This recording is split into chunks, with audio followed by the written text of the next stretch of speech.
Question में कह रहा है कि एक त्रिभुज की भुजाएं क्रमशः से 6 सेंटीमीटर, 11 सेंटीमीटर, 15 सेंटीमीटर है, तो क्षेत्रफल क्या होगा।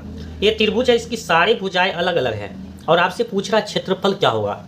अगर राइट एंगल ट्रायंगल होता तो आप डायरेक्ट निकाल देते हैं, हाफ इंटू ऊंचाई इंटू यहाँ से लंबाई से, लेकिन आपको बेस से। तो लेकिन यहाँ पे आपकी भुजाएं क्या है, अलग अलग है। कैसे निकालेंगे इसको निकालने के लिए सबसे पहले एस निकालना पड़ेगा। एस क्या होता है, ये साइड है और इसको 2 से डिवाइड कर देते हैं, यानी 6 + 15 + 11 बटे 2। तो ये हो गया 6 15 21, 21 + 11, 21 + 11 यानी ये आ गया 32 बटे 2, यानी 16 बार में, यानी 16। अब इसको एरिया निकालेंगे, यानी त्रिभुज का एरिया, त्रिभुज का एरिया यानी क्षेत्रफल, त्रिभुज का क्षेत्रफल। क्या फार्मूला होता है, रूट के अंदर s into s minus a into s minus b into s minus c। A B C क्या है, ये भुजा है, 3 भुजा। s की वैल्यू कितना आया हुआ, 16 आया हुआ है।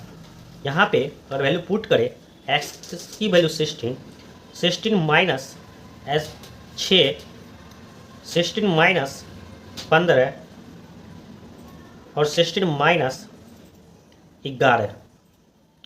तो इसको जब सॉल्व करेंगे आगे, तो ये आ गया 16 इंटू 16 में से 6 गया 10 मल्टीप्लाई, 16 में से 15 गया 1 मल्टीप्लाई, 16 में से 11 गया यानी 5, यानी यहाँ से जब सॉल्व करेंगे 16 में से 11 गया यानी 5, तो ये आ गया 16 × 5 = 80, 80 × 10 यानी रूट के अंदर ये आ गया 800 सेंटीमीटर स्क्वायर।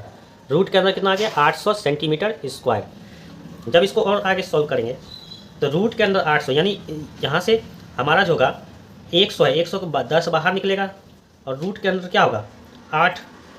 जब इसको और सॉल्व करेंगे 4 दूनी 8 होता है, यानी 10 के अंदर से एक और 2 निकलेगा, बचेगा अंदर में 2 सेंटीमीटर स्क्वायर, यानी 20√2 सेंटीमीटर स्क्वायर। ऑप्शन देखेंगे, ऑप्शन क्या होगा, बी करेक्ट होगा। इस तरह से आप सॉल्व कर सकते हो। ऑप्शन क्या होगा, बी करेक्ट होगा। इस तरह से आप सॉल्व कर सकते हैं।